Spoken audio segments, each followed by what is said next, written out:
The Word of God is alive and powerful, sharper than any two-edged sword, piercing even to the dividing asunder of the soul and spirit, and of the joints and the marrow, and is a critic of the thoughts and intents of the heart. All Scripture is God-breathed and is profitable for doctrine, for reproof, for correction, for instruction in righteousness, that the man of God might be mature, thoroughly equipped unto all good works. Study to show thyself approved unto God, a workman that needeth not to be ashamed, rightly dividing the word of truth. John 17, verse 2, as you have given him authority over all flesh, that he should give eternal life to as many as you have given him. Titus 3:7, that having been justified by his grace, we should become heirs according to the hope of eternal life. 1 John 5:20, and we know that the Son of God has come and has given us an understanding, that we may know him who is true, and we are in him who is true, in his Son Jesus Christ. This is the true God and eternal life. Hebrews 9:15, and for this reason he is the mediator of the new covenant by means of death, for the redemption of the transgressions under the first covenant, that those who are called may receive the promise of the eternal inheritance. Ephesians 1:18, the eyes of your understanding being enlightened, that you may know what is the hope of his calling, what are the riches of the glory of his inheritance in the saints. Revelation 21:7, he who overcomes, meaning faith in the Lord Jesus Christ, shall inherit all things, and I will be his God, and he shall be my son. Before we start our Bible study nining adlaw, samas nandan gikinahanglan ang atong susi sa atong tagsa-tagsa kakalag, kung napawa kita'y mga sala, kay kung dili nato kini isugid, ngadto sa tubangan sa Dios nga Amahan, then mahimo lamang kining babag sa atong pagamuhaton nga pagtuon sa pulong sa Dios. Busa atong gamiton karon ang prinsipyo sa 1 Juan 1:9 nga nagaingon sa in English, if we confess our sins, he, God, is faithful and just to forgive us our sins and to cleanse us from all unrighteousness. Now, for you unbeliever, the issue you're facing is not naming or confessing your sins, kundi ang imong gamit niya ng imong kabubuton. Aron ikaw magahimos labing menudanong desisyon. Ang desisyon sa pagtuo kang Ginoong Jesucristo nga imong manluluwas. Acts 16:31 nagaingon, believe on the Lord Jesus Christ and thou shalt be saved. Busa karon mag-andam ta, pinagi sa hilom mga pagampo. Let us pray.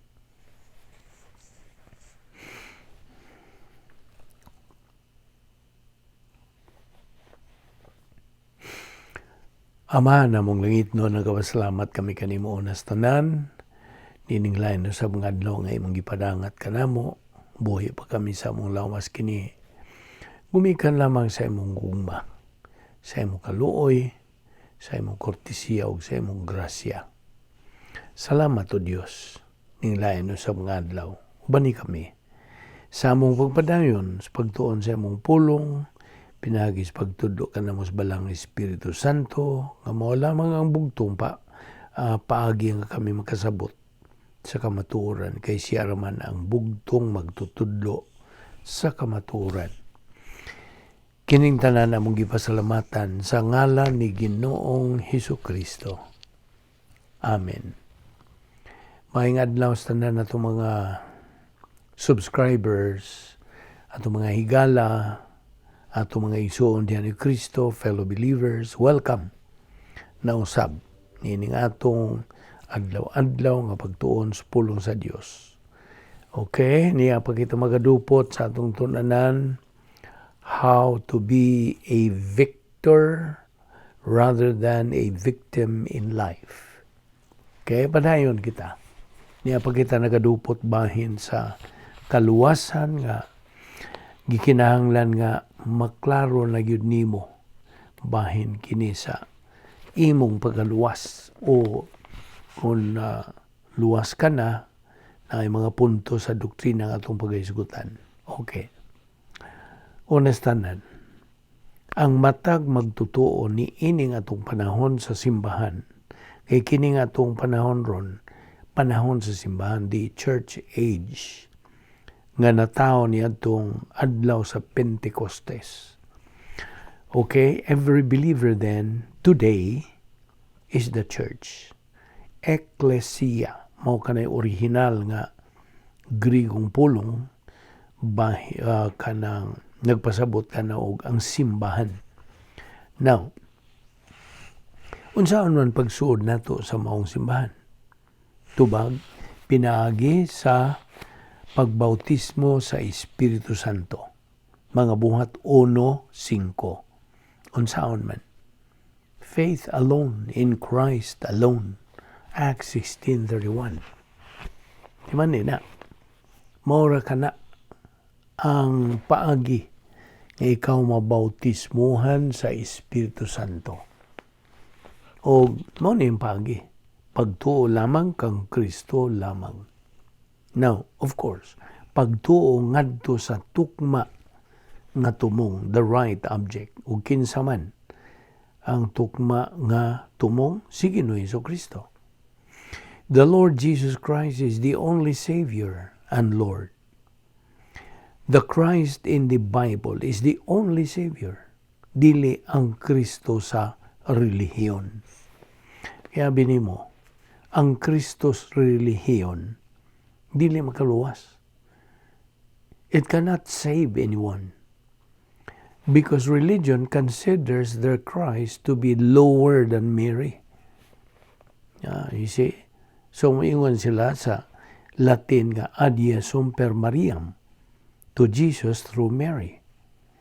Now, ang relihiyon, particularly ang Roman Catholic Church, nagaingon, you cannot come to Jesus without passing through Mary. Dili ka makadto ni Jesus kung dili ka moagi una ni Maria. You have got to be approved by Mary first. Una ka kanang makaadto kang Ginoong Jesucristo. Now, sakto ba ng doktrina ha? Gitudlo ba na sa pulong sa Dios? No. That is false doctrine. Og si Satanas mismo ang amahan og kanang nagpaluyo sa relihiyon, mao ang naghimo niya na. He was the one who made that up. Ang Biblia, wa man mag-ingon niya na, wa man magasulti niya na. Mao hinungdan nga ang kinagrabihang butang that could happen to any member of the human race is to believe what religion teaches. Sabtag na. Kaya binimo, ang relihiyon, iyahan ng kanang tinutumo, ginama-gama, o kanang, of course, that's Satan's own making. O kini, this is pseudo-Christianity, mini nga Christianity. Now, Christianity is a relationship with God. Naibaw naman taniyan. Relasyon kini sa tao ngadto sa Dios, pinagi siyang pagtuo kang Ginoong Jesucristo. Ang Kristo sa Biblia. Di man ni nga, wa nailain nga tigpatiluwala tali sa Dios o sa tao. Only the Lord Jesus Christ. Acts 4:12, 1 Timothy 2:5. Actually, why bisag kinsa ang makatuo sa usa ka butang nga wa niya mahibaw Sakto?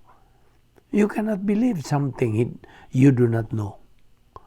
So ang mga tao nga mga negatibo sa pagkat-on sa kamatuoran in the Word of God, dili gyud makatuo, dili makagamit sa biblical doctrine that they do not know. Di ba? Naunsaon nila, sa may ilang gamiton. Wa man sila alamag. Wa man sila.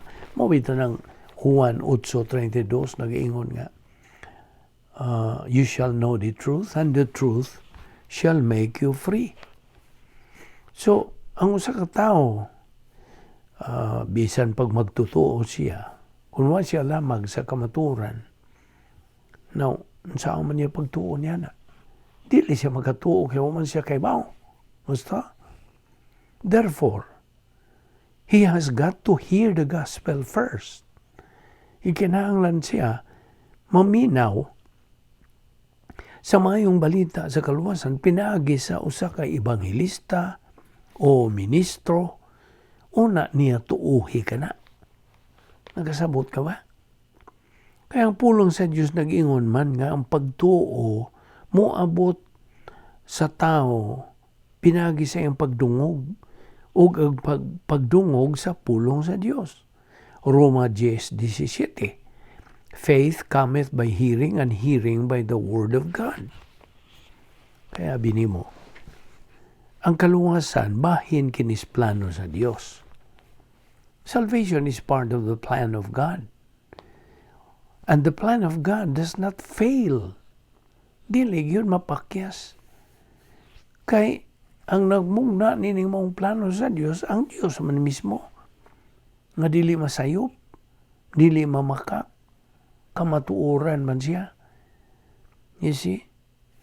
So the plan of God does not fail. It works perfectly well sa matag sakop sa kaliwatan sa tao. Gani, ang plano sa Diyos runs every individual person's life. You see? Og why maka-eskapo gikan yana, whether we like it or not. Kaya binimo, there are three major kinds or groups of people nining kalibutan na. Namely, ang una nini, natural. Kining natural ng mga tao, mga di magtotoo. Ikaduha, spiritual. Mga magtotoo na ni, nga mga hamtong, spiritually mature. O ang ikatulo, karnal. Magtotoo ni sila, apan wa magtubo spiritually.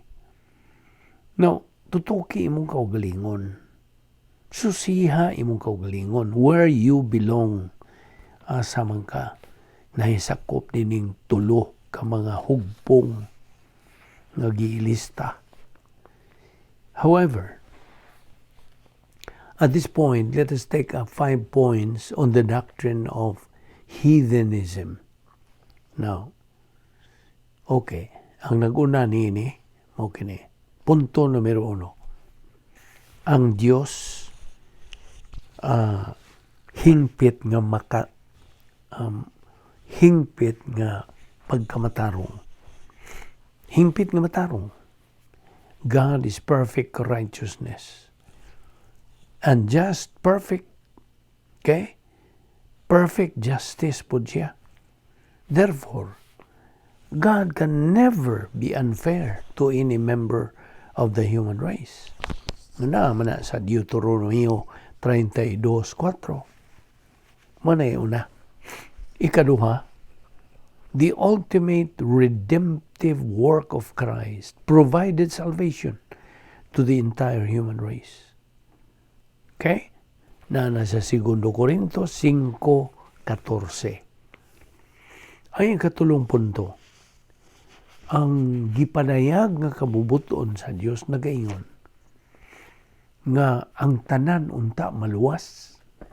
Hinumdum ka ba sa 7 ka gipadayag nga mga kabubuton sa Dios? Okay, review. Ang review ho na sa di pa tamo tukbil si kaupat. Ang una nini, it's God's declared will that all members of the human race be born again. Mataw pag-usap. Ano una. Ikaduha, nga ang tanan nga mga born again believers be sanctified, mabinalaan.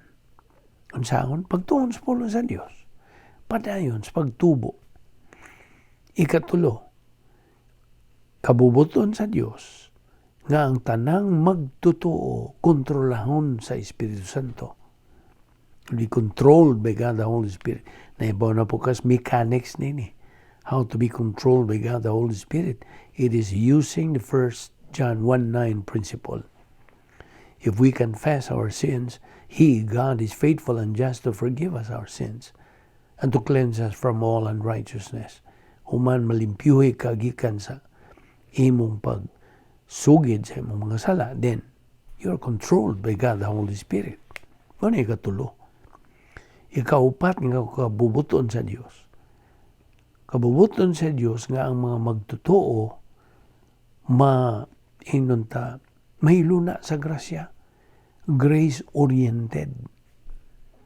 Okay? Unya gawas pa niya na, kining G, nagpasabot po niya, ang mga magtotoo, magmapasalamaton. All believers give thanks for everything. Ikalima, it is God's declared will that all believers trust in the Lord. Ikaunom, it is God's declared will that all believers suffer. Doon ay duha ka klaseng suffering. Suffering for blessing. Ikaduha, suffering for discipline. O kini-review naman nga itong gihisgutan. Ug ang ikapito, nga unsa, declared will of God, it is God's declared will that all believers be productive. And doon duha ka klaseng production, human good o divine good. So, naa kini imong mabasa 1 Timothy 2:4, 2 Peter 3:9. Okay, mo na ikatulo na punto. Ikaupat, whenever ang usa ka sakop kaliwatan sa tao na ay tinguha nga makaila kinsa og unsa ang Dios. Meaning, positive relation toward God consciousness. So, pagka sayo dayon sa Dios, of course, through His omniscience, He's going to send gospel message to that positive individual. Sabot ka? Iya gyud nang padadan. In any way He desires. Sa iyang pagi, hingpit ko ng pagi sa Dios. So God is going to send gospel message to that positive individual. John 7:17, Jeremiah 29:13. Karon ang ikalima nga punto. Sa diha nga ang dili magtotoo na ay pagka-negatibo sa iyang kabubuton ngadto sa God consciousness, then ang Diyos is under no obligation. Wala. Dili na kanang tulubagon sa Diyos. Dili na siya. He's under no obligation to send gospel information niya ng negatibo nga tao. Kasabot ka ba? O sa resulta? Well, ang resulta na iyang pagka-inunta self-induced misery. Pagka-miserable na ay gituwag po og divinely imputed misery. Ang Diyos mo'y mo'y hinungdan sa iyang pagka-negatibo. You see? No na iyong divinely imputed misery. You see? Sabi ni mo, there are two ways to enter heaven. Duha. Pagtuon ni mo kang Hesus Kristo ingon nga imong manluluwas. Ikaduha, ang pagkamatay sa dili pa ka makaabot sa God consciousness. So, akong balikon, There are two ways to enter heaven. To believe in the Lord Jesus Christ as Savior, that's number one.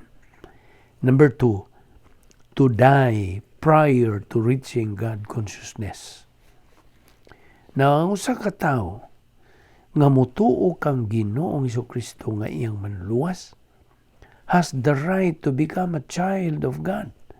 Na siya, hatagan na siya katungod nga mahimo na siyang anak sa Dios. Na sa Juan 1:12.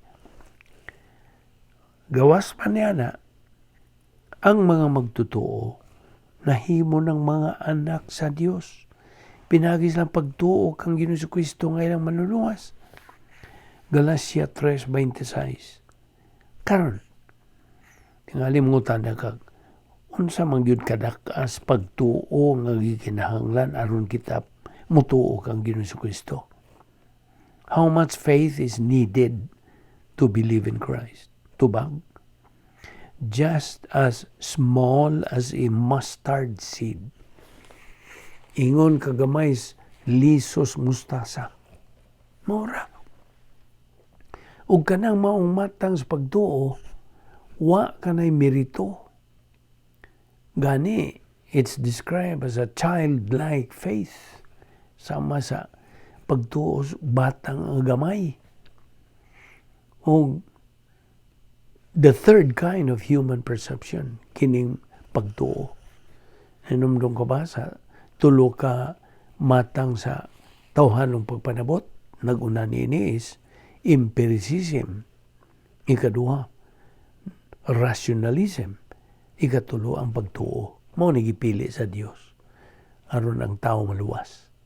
Kaya wa may merito. Katong empiricism lang may merito. Unsa man ang empiricism? Pagpanabot nimo pinagi sa imong mga senses nimo. There are 5 senses. Sense of smell, sense of sight, sense of kanang hearing, sense of taste, sense of touch. You see? So kini pinagi nini, ikaw, you are able to understand or comprehend, magkasabot ka. Apan mo na gamitan sa Diyos, ha? Kanya ikaduha, ang rationalism, ang pagpangatarungan nimo. Mayon kag mao kini, mao kadto, mao ni naingon ini, kay tungod adto, all of those. Rationalism, rason, pagpangarason, pagpangatarungan. Mao kanay usas paagi sa pagpanabot. Wa ka na gamitan sa Dios. Ang iyang gipili, ang ikatulo mao ang pagtuo. Kaya wa may merito. Tanan man makatuo. Apan dili tanan mo tuo. You see? Parehar gud na sa tanan tao makainom og tubig o makakaon og luto. You see? Gawas ko na siya depikto sa iyang panglawas. So what I'm referring, mao katong mga normal, normal nga kanang panglawas. So, way merito. Di man ka magayon, ako rin maayong laki, kaya ako rin nakatuo. Dili. Tanan makatuo. Apan dili, man ang tanan mo tuo, kaya na may kabubuto ng tao. Sabot ka? So, again, lain na pong pangutanan ako nimo. Unsa may duha ka mga grabing paagi sa pagkamatay. Excuse me. What are the 2 worst ways to die? Ang una nini, to die as a non-believer. Ang pagkamatay, ingon nga di magtotoo. Nanas Lucas 16, versikulo 23. O gayong kaduha, to die this sin unto death. Kini alang sa mga magtotoo ni. Sin unto death. Sala nga makamatay. Duha nga kaklase, ha? To die as a non-believer, o gayong kaduha, to die the sin unto death. Now, get this point of doctrine. Sabta kini. Ang usa ka tao nga mudawat o gasa, apan iya ning isalikoy, iya ning kanang wakli. Iyang iwakli o gani, iyang ilabay ni the same gift right towards the giver's face. Just imagine. Meaning, iyang isalikway. Kining tawhana nga nagasalikway nining mong gasa is like insulting God's gift. Kay iya magi-reject, iya magi-salikway ang maong gasa. You see? Gasa ang kaluwasan, gasa sa Dios. You see? Ang pulong sa Dios nagaingon nga, we can know, may bawaan nato, masayra nato, beyond any doubt, nga we are on our way to heaven. Masayon ta, may bawaan nato. Ang relihiyon, kung pangutanon nimo, siguro ka bang may langit? Doon sa may itubag nila. Ginoo rin ay bao. You see? That's tragic. Wag ilalang yung gipakabaka ko ng Dios. Kung moingon sila niya na. Apan diya sa 1 John 5:13, klaro kayo, nga ikaw ug ako nga magtutuo masayod beyond any doubt that we are on our way to heaven. Sabtag na. O ang Dios nagatugan ganito ngano? Ang una nini, ang mga panginahanglan for heaven have been met for us. Kinsay tagbo nini. Si Ginoong Jesucristo. Kung balikon, ang Dios nagasulti ka nato, ngano nga kita siguro nga may langit. The requirements for heaven have been met for us by the Lord Jesus Christ. Sa iyang pag-adto sa cross. Ikaduha, ang paagi o dalan ngadto sa langit is not by works, but by faith. Ang pila na ganyan ito balik-balika. Episo 2:8-9 unsay gisulti. We have been saved by grace through faith, that not of yourselves. It's a gift of God, not of works, lest anyone should boast. Busa, ang mga buhat Kapitulo 16, versikulo 31, klaro, tataw, nga nagasulti. Tumuo ka kang Ginoong Hesukristo o ikaw maluwas. John 6:47 pod nagaingon, I tell you the truth, he who believes has everlasting life. John 3:18, whoever believes in him is not condemned, but whoever does not believe is condemned already, because he has not believed in the name of the only begotten Son of God. Diha usab sa Juan 3:36, he who believes in the Son has life, eternal life kana. And he who rejects the Son will not see life, but the wrath of God abides on him. So, mangutana na po ko nimo. I'm fond of asking questions. How do you know for sure you have indeed become a child of God?